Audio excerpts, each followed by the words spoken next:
Bem-vindos a mais um mergulho profundo na nossa Keilah.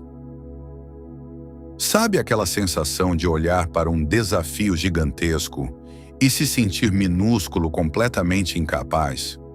Pois é, a gente costuma achar que isso é um problema moderno, de autoestima, mas a raiz disso é muito mais antiga do que você imagina. Prepara-se, porque a análise de hoje vai mexer diretamente com as nossas muralhas internas e mudar a lente através da qual você enxerga a si mesmo.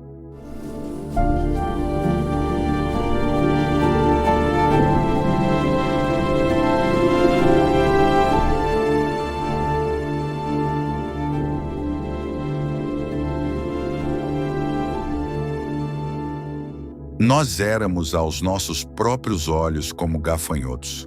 Uma frase forte. Esse é o retrato de uma das maiores crises de identidade e paralisia psicológica que a gente já viu documentada.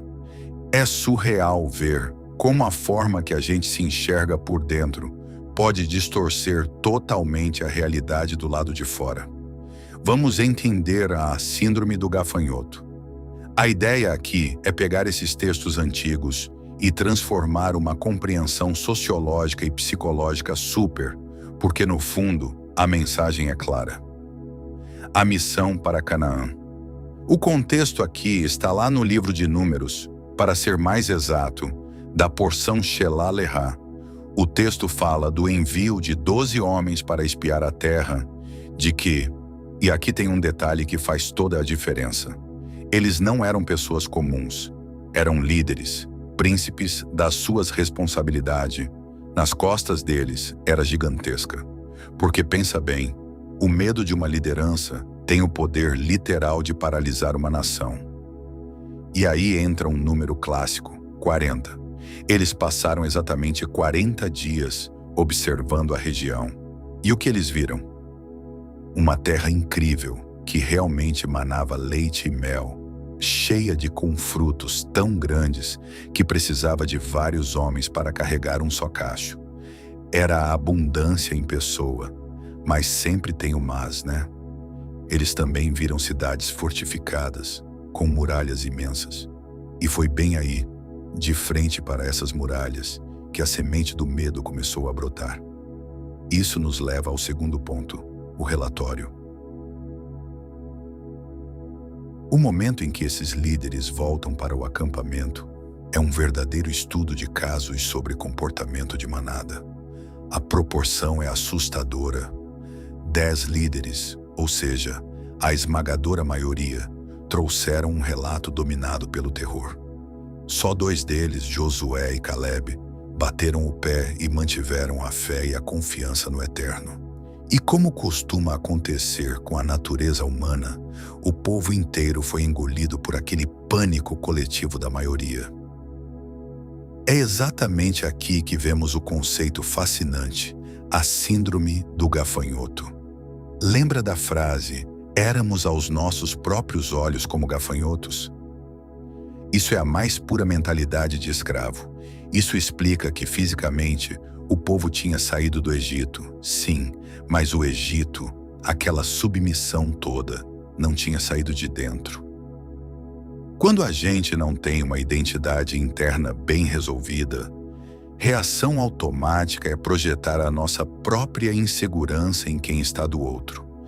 E o mais louco de tudo isso é a ironia histórica dessa situação. A percepção daqueles espias estava completamente fora da realidade. Cidades que eles achavam tão assustadoras, tipo Jericó, já estavam tremendo de medo deles. Aquele pavor todo dos espias era por a projeção de uma mente que ainda estava presa no passado. Porque os inimigos, de fato, já estavam apavorados com a chegada deles. Ponto número 3, o deserto como escola. Como eles se recusaram a avançar, a consequência foi passar 40 anos rodando. Mas a fonte faz uma leitura brilhante sobre isso. Deserto não foi só um castigo, foi uma escola obrigatória. Uma verdadeira sala de aula. O que eles precisavam aprender lá? Precisavam aprender na prática a montar e desmontar o tabernáculo.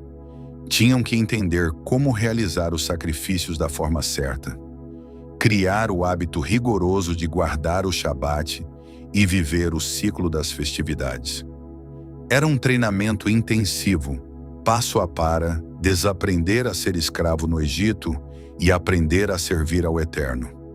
Quarto ponto, a nova geração. Fonte é muito clara em dizer que a geração mais velha não tinha como seguir em frente.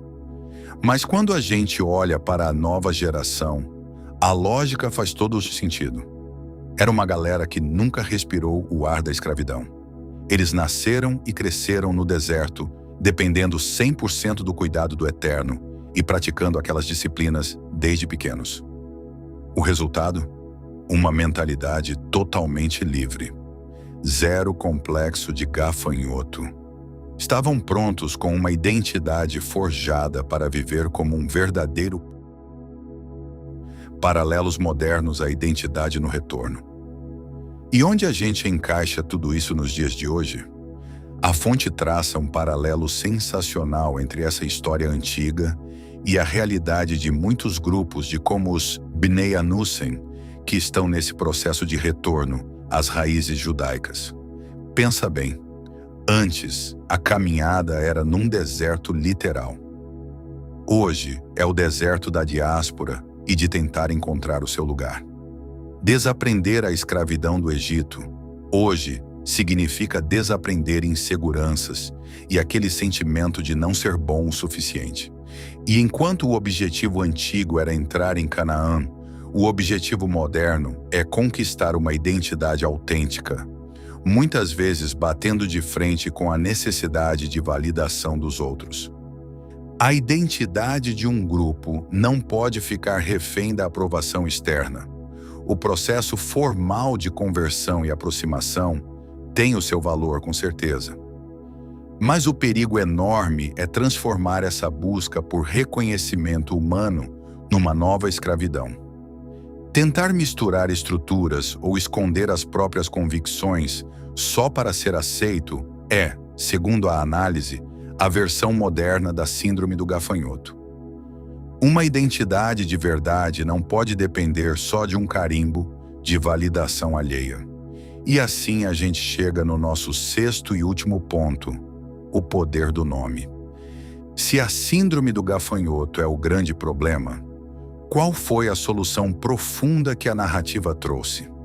A resposta está numa mudança muito sutil, mas que muda todo o jogo. Moisés, de propósito, alterou o nome de um daqueles espias fiéis justamente para preparar o cara para a postura que ele iria precisar ter.